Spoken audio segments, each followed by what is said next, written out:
Durant ce carême, nous allons vous proposer une méditation à partir de la peinture de Rembrandt, Le retour de l'enfant prodigue, conservée au musée de l'Ermitage à Saint-Pétersbourg. Elle a été réalisée vers 1668 et mesure 2,62 m sur 2,5 m.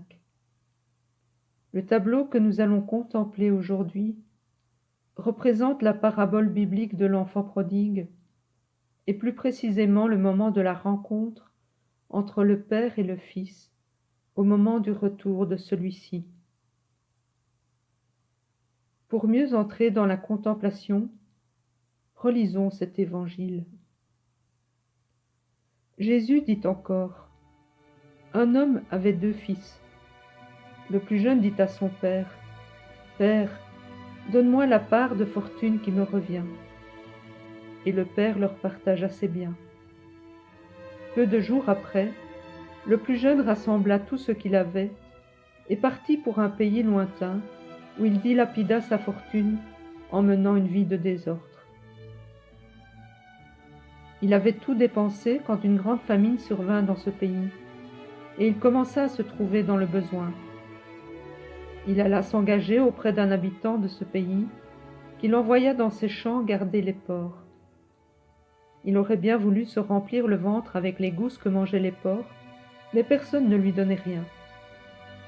Alors il rentra en lui-même et se dit : « Combien d'ouvriers de mon père ont du pain en abondance, et moi ici je meurs de faim. Je me lèverai, j'irai vers mon père et je lui dirai : Père, j'ai péché contre le ciel et envers toi. Je ne suis plus digne d'être appelé ton fils. Traite-moi comme l'un de tes ouvriers. » Il se leva et s'en alla vers son père. Comme il était encore loin, son père l'aperçut et fut saisi de compassion. Il courut se jeter à son cou et le couvrit de baisers. Le fils lui dit : « Père, j'ai péché contre le ciel et envers toi.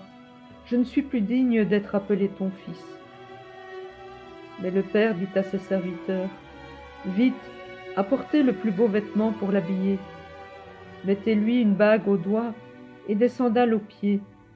Allez chercher le veau gras, tuez-le, mangeons et festoyons, car mon fils que voilà était mort, et il est revenu à la vie. Il était perdu, et il est retrouvé. » Et ils commencèrent à festoyer. Or, le fils aîné était au champ. Quand il revint et fut près de la maison, il entendit la musique et les danses. Appelant un des serviteurs, il s'informa de ce qui se passait. Celui-ci répondit : « Ton frère est arrivé, et ton père a tué le veau gras, parce qu'il a retrouvé ton frère en bonne santé. » Alors le fils aîné se mit en colère, et il refusait d'entrer. Son père sortit le supplier. Mais il répliqua à son père : « Il y a tant d'années que je suis à ton service, sans avoir jamais transgressé tes ordres. Et jamais tu ne m'as donné un chevreau pour festoyer avec mes amis. Mais quand ton fils que voilà est revenu, après avoir dévoré ton bien avec des prostituées, tu as fait tuer pour lui le veau gras. » Le père répondit : « Toi, mon enfant, tu es toujours avec moi, et tout ce qui est à moi est à toi. Il fallait festoyer et se réjouir, car ton frère que voilà était mort, et il est revenu à la vie. Il était perdu, et il est retrouvé. » Nous allons maintenant doucement entrer dans la contemplation. Pour cela, je laisse venir à moi les images, les bruits, les mouvements que m'inspire ce tableau. Regardons la scène. Le choix des couleurs contribue à l'unité. 2 teintes essentielles, ocre et pourpre, un peu d'or, des couleurs chaudes. L'absence de décor concentre le regard sur l'essentiel. Les personnages, ils se détachent sur le fond obscur et tirent leur force et leur beauté de leur sobriété. Le tableau montre deux personnages dans la lumière au centre, légèrement sur la gauche, placés comme sur une scène marquée par une zone d'ombre reprise par deux marches au sol, ce qui marque une distance avec les quatre autres personnages en arrière-plan. Contemplons maintenant les personnages.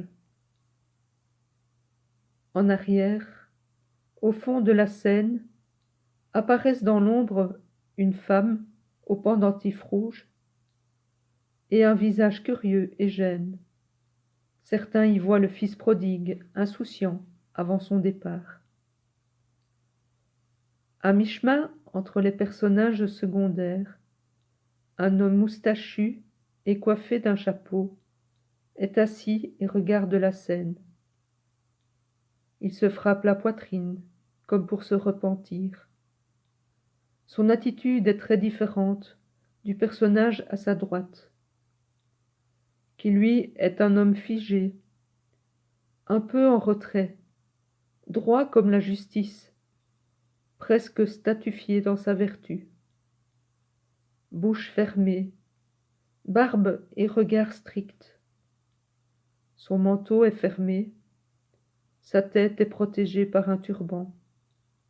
Il se protège. Il regarde, un bâton en main, la scène de réconciliation entre le père et le fils prodigue. Il ressemble au père, mais en quelque sorte est son inverse. Il est dans le refus. Est-il le fils qui ne supporte pas de devoir fêter son frère? Ces deux personnages ne représenteraient-ils pas les publicains et pécheurs, et les pharisiens bien pensants, à qui Jésus adresse cette parabole? Le Père, quant à lui, tout voûté de tendresse, accueille le Fils, ouvre les bras. Son vêtement, ample et pourpre, enveloppe le pauvre en haillons. Le Père se penche pour relever le Fils. Il cherche à se mettre à sa hauteur. Regardons son visage.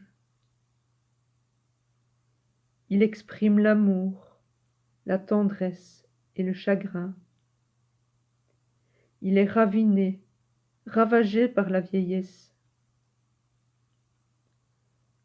Plein de compassion, il s'est usé les yeux à guetter le retour de son fils, sans compter toutes les larmes versées. Il en est devenu quasi aveugle. Oui, c'est le père qui a pleuré le plus. Les mains du père tiennent le fils comme s'il était gravé sur leurs paumes. Ses mains sont posées comme un manteau sur les épaules du fils. La main gauche est puissante, protectrice, paternelle. La droite, longue, fine, caressante, maternelle. Les mains du Père symbolisent l'amour paternel et maternel de Dieu. Le Fils, lui, ressemble à un bagnard ou à un esclave. Il était parti, pensant découvrir la liberté, mais il a connu la déchéance. Sa vie est devenue un enfer. Il était parti pensant pouvoir faire ses choix, vivre sa vie, mais il se retrouve à garder les porcs, reniant ainsi toutes ses valeurs et ce qu'il est lui-même. Le Fils apparaît pieds nus, chaussures usées et vides comme sa vie. Ses vêtements sont décousus, cicatrices de ses errances, simple cordelette en guise de ceinture. Son crâne est rasé et rougi. Son visage est émacié et ses paupières gonflées. Sa tête s'appuie sur les entrailles du Père, lieu de la miséricorde, qui lui rend la vie tel un nouveau-né au creux d'un ventre maternel. Il achève de naître, de renaître. La voix muette des entrailles dont il s'est détourné murmure enfin au creux de son oreille. Il entend. Et moi, en mettant mon oreille sur les entrailles du Père, puis-je entendre cette vie qui veut m'atteindre? Puis-je écouter les paroles du Père murmurées au Fils et qui me sont peut-être murmurées aujourd'hui?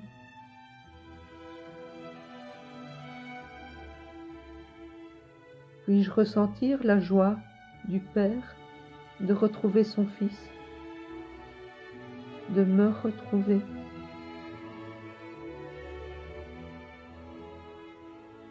Je continue à regarder ce tableau.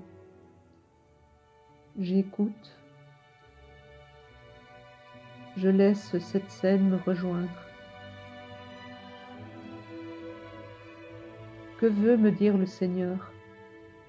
Que veut-il me faire comprendre?